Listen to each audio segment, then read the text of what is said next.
نامور بھارتی اداکارہ کیٹرینہ کیف نے فلموں میں اب منفی کردار یعنی ولن بننے کی خواہش کا اظہار کر دیا ہے۔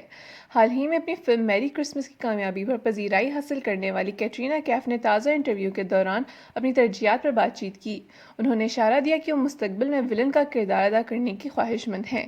کیٹرینہ کا کہنا تھا کہ 40 سال کی عمر کو پہنچنے والا انسان 20 سال کی عمر والا جیسا نہیں رہتا۔ تجربے کے ساتھ آپ تبدیل ہوتے رہتے ہیں، آپ بڑھتے ہیں اور بطور انسان تبدیل ہو کر سامنے آتے ہیں، اور قدرتی طور پر آپ کا انتخاب آپ کی اس تبدیلی سے ظاہر ہوتا ہے اور یہ آپ کے کام میں بھی نظر آتا ہے۔ اپنی بات جاری رکھتے ہوئے کیٹرینہ کیف کا کہنا تھا کہ بالآخر یہ سب کچھ آپ کے اپنے اظہار کے لیے ہوتا ہے۔ میں اس اظہار کو آزادی نہیں کہوں گی بلکہ میں اسے اعتماد کہوں گی۔ انہوں نے کہا کہ میں نے جتنا بھی کام کیا ہے اور جتنا کروں گی میں اپنے آپ سے مطمئن رہوں گی۔ ساتھ ہی میں ان کا یہ بھی کہنا تھا کہ کچھ ضروری نہیں کہ آپ کے ساتھ جڑی ہو، کچھ آپ کی خواہشات بھی ہو سکتی ہیں۔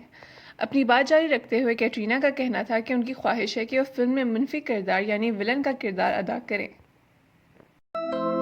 مزید ایسی ویڈیوز دیکھنے کے لیے ہمارے چینل کو سبسکرائب کریں اور بیل آئیکن کو دبانا نہ بھولیں۔